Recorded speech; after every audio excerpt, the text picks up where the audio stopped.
I just got back from the cigar shop. I got more cigar boxes for art projects. I typically don't like to go when there's people in there. I know it's weird, but there's a little lounge area in the front, and I don't know. Maybe it's just me, but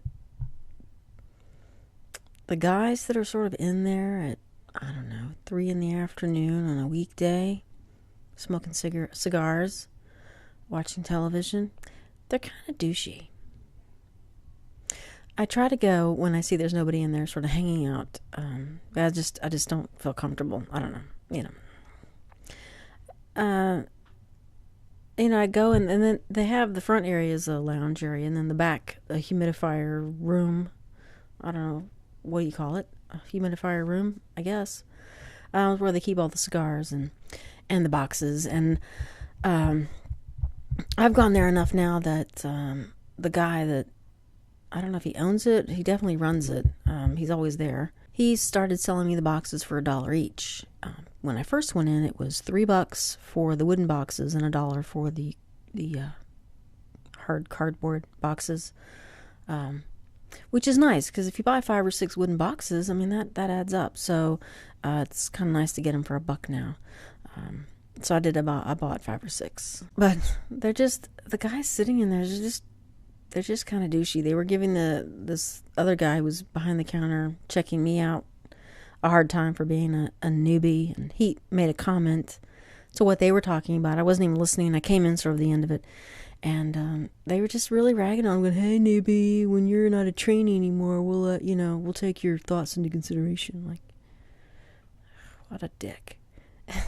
Anyway, the guy's like, "I've been here 3 years. I'm not training anymore." But the other downside of going when there's a lot of people in there is that they're all smoking cigars. So, I come out reeking of cigar smoke.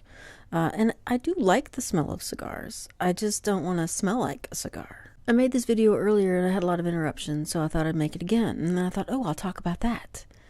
And like Papa Rock, I have these things I want to talk about. And as soon as I hit record, it's suddenly like... And then to make matters worse, I write myself notes to help me remember things. Because there's some things I can remember. Don't ask me how my brain chooses to remember things or which things to remember. Because I'll remember the most inane detail on something, and I won't remember something I really need to be remembering. My mom called me yesterday and said she had some more stuff from the attic, and that she was still finding stuff she'd never, realized was still in there, which is still odd to me because the attic is not a large space. There must be some sort of vortex that stuff gets sucked into and then periodically spit back out. I don't know. But she gave me a bag full of more of my elementary school assignments,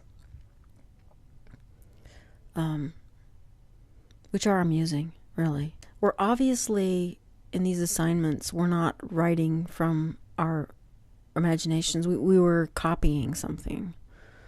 And one of them was about children, and that we should, I think it was called manners or something, and that children should have manners, and that children should be... children should only speak when spoken to, was one of the lines in this little paragraph we had to write. And I'm like, really? Not that I think kids need to only, speak when spoken to, but certainly, I think the pendulum has swung the other way, that it's way out of control. But, yeah, I can't believe that was an assignment. I need to go and look through all of them. I think they'll be amusing. There was one, it was a whole construction paper stapled in the inside. It was a bunch of different writing assignments, so I'm going to look forward to go reading those. I think it was I want to say it was 3rd or 4th grade, because we were beginning to cursive. And for some reason, I always, when I wrote my O's, I'd always put the loop at the bottom. To my loop. And it used to really frustrate my teacher. She was constantly, that was her job, right? to try to get me to write correctly. But I, for the life of me, could not loop at the top. And she did at one point. She made me write just the word to, T-O, over and over and over and over again on a page to try to get me to get it. And you could see, I don't still have that, but I do remember doing it. And I remember the loop was at the top, and as as the writing went down the page, the loop just kept getting lower and lower on the O. And yeah, it was a lost cause, really. One of the things in the folder was for Mother's Day. We did, it was a card that we made, and it was a flower on the front that was like mimeographed, and we just colored in the flower, and we wrote something on the inside. I was sending her the card because it was Mother's Day, and that the reason I was sending her the card was because she feeds me food.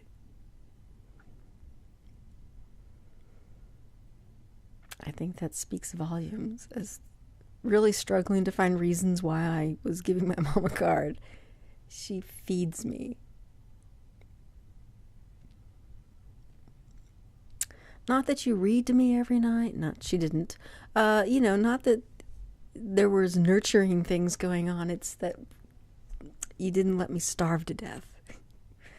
Good times. All right, well, I'm going to go. Bye.